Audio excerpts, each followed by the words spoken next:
Bienvenidos a un nuevo episodio de Bloque 12 Podcast, un podcast que hemos creado con la Universidad Pontificia Bolivariana para celebrar a nuestros egresados y que ustedes se inspiren a crear unas carreras interesantes. Hoy estamos con Julián Palacio, socio de Hernández y Palacio Abogados y ex intendente de la Superintendencia de Sociedades en Antioquia y Chocó. Julián, qué gusto tenerte con nosotros. Alirio, no, para mí es un gusto volver a la casa, a la UPB y estar con vos acá compartiendo un rato agradable.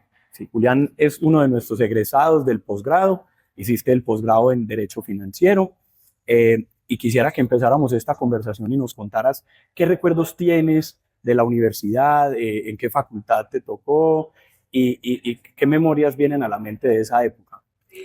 Bueno, yo básicamente inmediatamente terminé el pregrado, entonces sale uno, digamos que con ese conocimiento de pregrado de una universidad, pero con un desconocimiento absoluto y entras a hacer un posgrado a una universidad como la Bolivariana y te encontrás ese campus impactante y pues básicamente uno llega a la universidad. A mí me tocó, eso ha cambiado mucho porque ahora que dicto clase en un par de posgrados, básicamente la universidad ha crecido todavía más. A mí me tocó muy cerca la Facultad de Derecho. A la Facultad de Derecho, ahí quedaban los salones de especialización y pues eso fue, te estoy hablando del año 2009, me gradué de la universidad en el año 2008 y comencé casi que en ese enero del 2009 a hacer la especialización en Derecho Financiero y Mercado de Valores. Qué maravilla. Profesores que recuerdes que tienes buenas experiencias con ellos. Bueno, yo recuerdo mucho al doctor Jorge Villegas, que en ese momento me dio contratos de leasing. Él me dio contratos de leasing. Actualmente está como vicepresidente y secretario general de la Cámara de Comercio. Y en esa época yo lo recuerdo mucho, sobre todo porque la clase él era muy práctica. Era una clase muy enfocada en los contratos de leasing, pero lo hacía más muy práctica. Yo creo que ese es como ese diferencial de muchos profesores muy necesario en la carrera de Derecho, al menos ha sido mi estilo como profesor también en distintas facultades, y es cómo hacemos para llevar a ese estudiante a un tema de la técnica rigurosa del derecho desde la academia, desde lo teórico, pero muy estructurado a la aplicación práctica. Entonces tengo ese buen recuerdo y también el profesor Edilberto Reyes me dio régimen cambiario, una persona que era una institución en el Banco de la República, y pues aprendí todo ese tema que de pronto era muy novedoso para alguien recién egresado de la universidad, y me encuentro yo con ese asunto cambiario que en esa época, digamos, no era de mucho manejo, y un tipo también supremamente práctico. Entonces tengo como esos recuerdos de esos buenos profesores, pues sin dejar de decir que la especialización tenía muy, muy buenos profesores, pero que recuerde así como de a primera memoria y que me impactaron esos dos. Qué interesante. Hablaste, y claro, esto también para nuestra comunidad jurídica. Julián hoy actualmente también es profesor de especializaciones y maestría de la universidad. De esa experiencia como profesor, ¿qué es lo que más rescatas y qué es lo que tú dices que marca una diferencia en ti como profesional hoy en el ejercicio? No, Alirio, yo creo que toda. Yo creo que a los que nos gusta y nos apasiona el tema de la docencia, yo creo que lo que más marca es esa exigencia de responsabilidad con los alumnos. Yo creo que uno de los criterios de mayor responsabilidad de cualquier docente es ser capaz de decirle no sé a un alumno. Eso implica tener mucho carácter y un sentido supremamente amplio de lo que es ser profesor. Y creo que hay veces es muy difícil. Creo que no solo para el docente, sino para el abogado, hay veces es muy difícil decir no sé, ¿cierto? Sobre todo cuando dictas en especialización o dictas en maestría.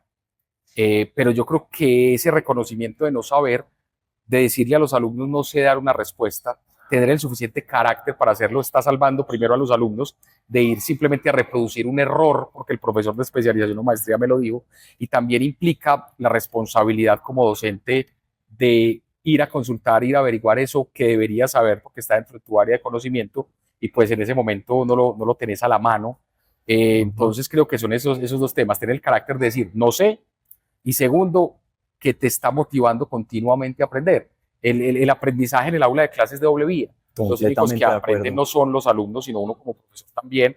Los alumnos salen con unas preguntas o con unos casos que verdaderamente te ponen a pensar como profesional así lleves varios años en este ejercicio. Qué interesante. Hoy te vemos un gran profesional en ascenso, que ya pasaste incluso por una entidad pública, pero antes de llegar ahí tuviste un recorrido académico y un recorrido laboral muy interesante y muy enriquecedor.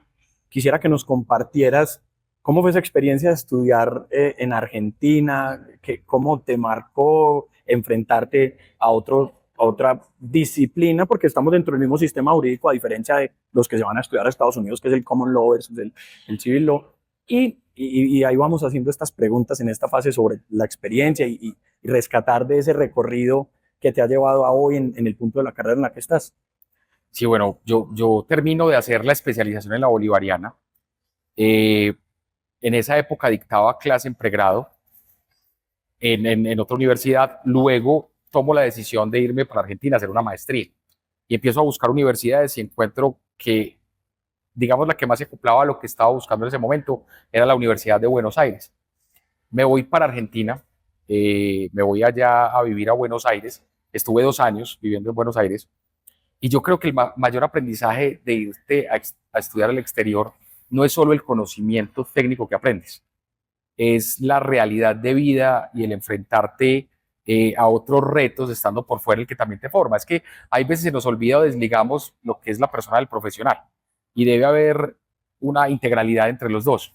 Y el estar por fuera de la casa, digamos que en esa época estaba joven, entonces estar por fuera de la casa, enfrentarte a una cantidad de responsabilidades, entender otras dinámicas culturales, te forma muchísimo como profesional. Hay veces incluso creo que es el 80% de la formación, el reto que te genera estar por fuera.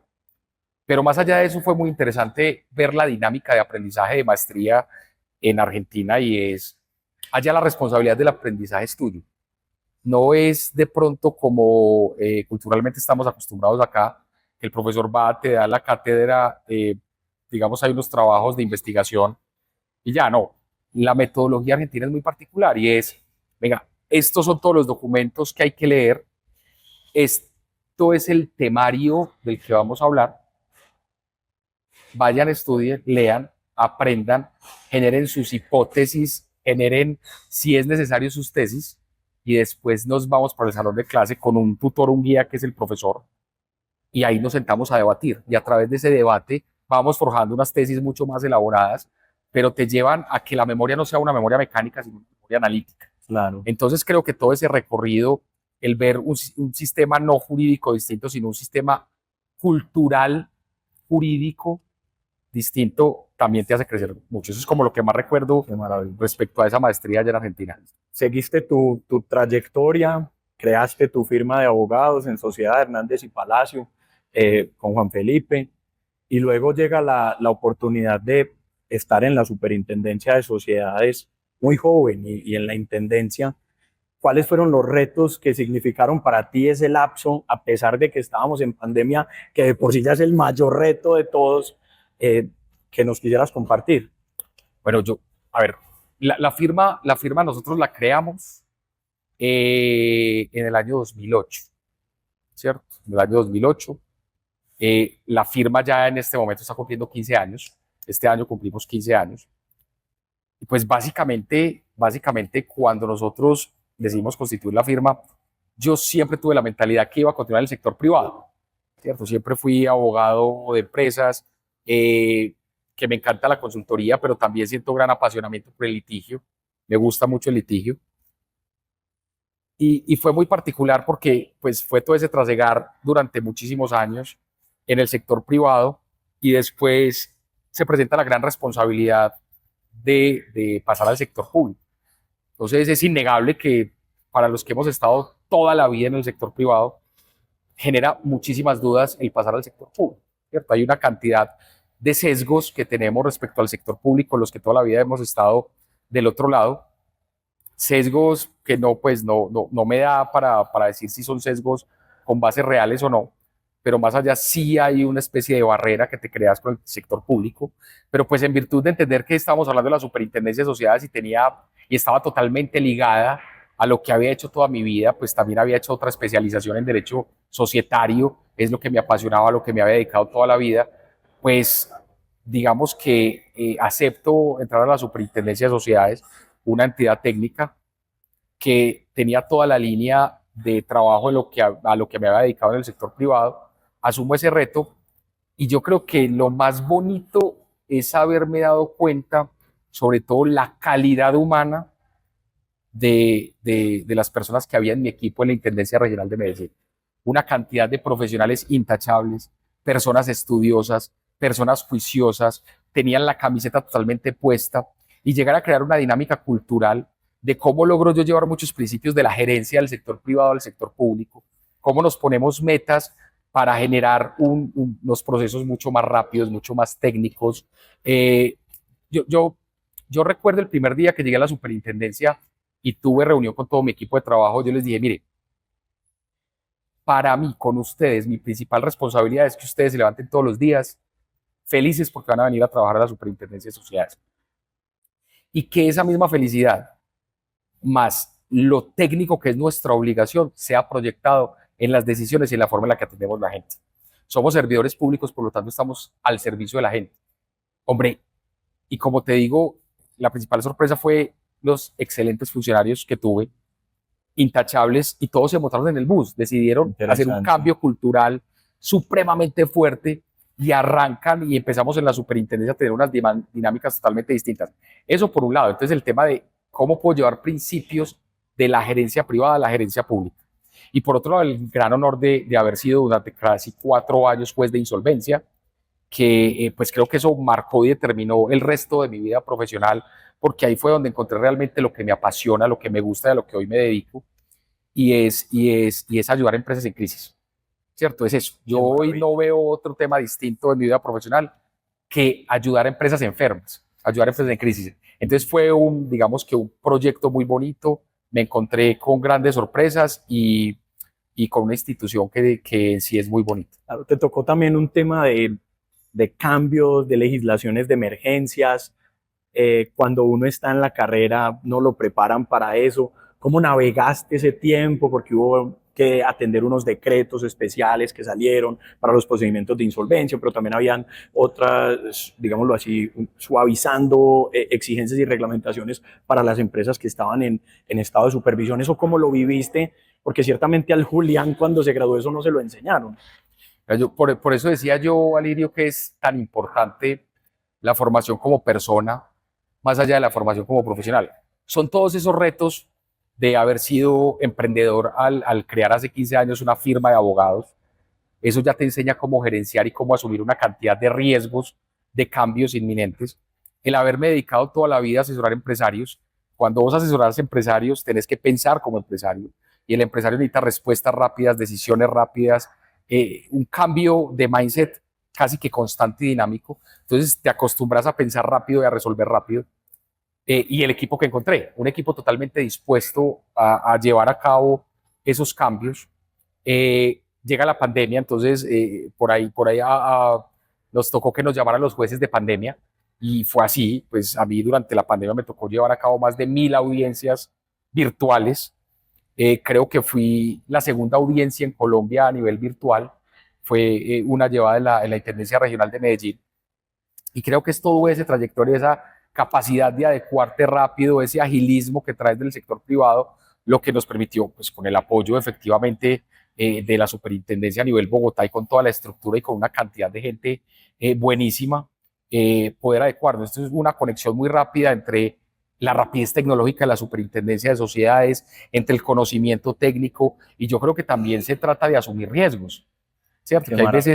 Que hay veces, y sobre todo pues en mi práctica diaria de empresa en crisis, creo que lo más importante es aprender a asumir riesgos, saber que existen los riesgos y pues simplemente tomar la decisión de asumir los riesgos y saber que esos riesgos que están asumiendo versus la materialización de los mismos hace que siempre haya una ventaja en asumirlos. Entonces, claro, te arriesgas, entramos, lo hicimos, digamos que nadie estaba preparado para eso, pero ahí también está la gran virtud de saber contar con un equipo que los principios están firmes, que creen en proyectos y que tienen un respaldo y un apoyo de otras, que es transversal a otras disciplinas. Arrancamos y nos fue supremamente bien. Llegamos a hacer una cantidad de audiencias hasta que al final se volvió realmente cómodo el tema de poder hacer audiencias virtuales. En esos casos, siempre te ha tocado resolver problemas complejos. Los problemas de la empresa en crisis son problemas complejos y para pasar a esta sección de preguntas de esta conversación es, ya atendiendo más a esas habilidades y herramientas que has ido desarrollando, ¿cuál es la metodología que tú tienes para enfrentarte a resolver esos problemas complejos que surgen en todas las crisis? Galirio, lo primero es entender que la crisis de la empresa es una crisis del empresario. Entonces, entender que detrás de esa persona jurídica y de todo ese vehículo societario con una cantidad de estructura y de números están las personas. Eso es lo primero. Segundo, hay que buscar y entender cuáles fueron las causas reales de la crisis de esa empresa, porque en esto se suele confundir muchísimo la causa con el síntoma.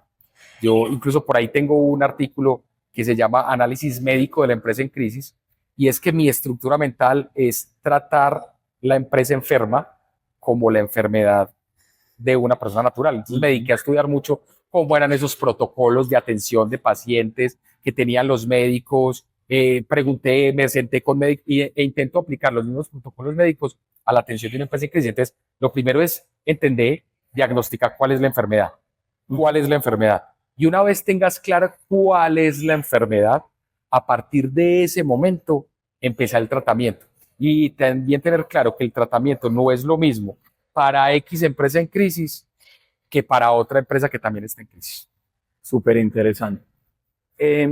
Hoy, desde todo lo que has ido generando de experiencias positivas y también de fracasos que me imagino que has tenido, digamos que cuáles son esas herramientas que a Julián, estudiante, y que muchos de los que nos ven son estudiantes que están en formación, te hubiera gustado que te enseñaran. Podrías ver, hubiera sido importantísimo si yo hubiera podido aprender esto, que hoy en la vida lo necesito para navegar necesariamente este mundo jurídico, que es una profesión muy retadora. Ve, ya que hablas de la palabra fracaso, a mí me encanta esa palabra. Me encanta la palabra fracaso y la palabra crisis. Y me encanta porque son un tabú en nuestra sociedad. Acá a todo el mundo le da pena hablar de crisis y a todo el mundo le da pena hablar de fracaso. Y el tema es que como no nos enseñaron a gestionar la crisis y a gestionar el fracaso, entonces cuando llega no sabemos cómo atenderlo. Entonces yo creo que lo primero es, venga, aprendamos, tengamos una alta tolerancia a la frustración. Y hay que hacer las cosas, saber que se asumen riesgos y que si se materializan los riesgos, siempre y cuando yo haya intentado todo lo posible para evitarlos, es un resultado esperado y lo único que tengo que hacer después es decir, ¿cómo hago para que no me vuelva a pasar? Eso es lo primero. Eso es lo primero. Eso es lo primero. Una herramienta. Ahora, desde el punto de vista técnico, al menos para mí, que me dedico a lo que me dedico, ha sido esencial aprender contabilidad y aprender finanzas. Entonces es muy gracioso porque está como esa creencia popular de que los abogados estudian derecho porque no les gustan las matemáticas. No voy a entrar a decir si es cierto o no es cierto este tema, pero lo que sí te puedo decir es, para mí ha sido un valor agregado el tema de que me gusten los números. Claro. ¿Cierto? El entender la empresa desde los números y desde ciertas realidades. Eso. Les digo, ojalá a uno desde que está en la universidad le hubieran enseñado Excel. Sí, eso también es súper importante. Excel, que le hubieran enseñado negocios, que le hubieran enseñado finanzas. Y definitivamente, tenés que estar capacitado en negociación. En negociación. En negociación. Para manejo de empresa en crisis, una de tus habilidades o de esas soft skills es tenés que saber negociar. Tenés que saber negociar. Qué maravilla. Bueno, ya para terminar, no sé si hay algún tema que no hayamos tratado, que te gustaría abordar. No, yo creo que el gran resumen, Alirio, puede ser el abogado. El abogado no solamente es el profesional que conoce mucho de derecho, es aquel profesional que entiende la esencia de los problemas de su cliente. Y como le digo yo a todos mis alumnos, si tuviera que resumir una frase que a todos mis alumnos en todas mis clases les digo, es: el abogado enamorado del derecho empresarial tiene que tener una relación polígama con la economía, las finanzas y la contabilidad. Qué maravilla. Ya para terminar, ¿qué mensaje le quisieras dejar a toda esta comunidad jurídica que nos está viendo y que hoy te vemos en tu carrera ascendente. No, yo creo que el mensaje es, escogieron, a los que están estudiando Derecho, escogieron una carrera muy linda que se puede aplicar desde muchas variables, desde muchos aspectos, pero yo creo que sobre todo es entender la responsabilidad que implica haber decidido ser abogados. Es que básicamente los clientes que están envueltos en un sinfín de problemas, de problemáticas personales, patrimoniales, eh, depositan absolutamente toda la confianza en vos como abogado. Y es cómo haces vos como profesional y como persona para darle una equivalencia, mínimo una equivalencia a la confianza que tu cliente está depositando en vos. Y eso requiere estudio, requiere dedicación, ¿cierto? Y sobre todo requiere profunda pasión por esto que hacemos, que es ser abogados. Maravilloso. Agradecemos a todos por haber presenciado un nuevo capítulo de Bloque 12 Podcast. Recuerden, estuvimos hoy con Julián Palacio, socio de Hernández y Palacio Abogados, ex intendente de la Superintendencia de Sociedades Regional Antioquia y Chocó, y quien les habla, Alirio Giraldo, y en la edición María Luisa Londoño. Muchas gracias.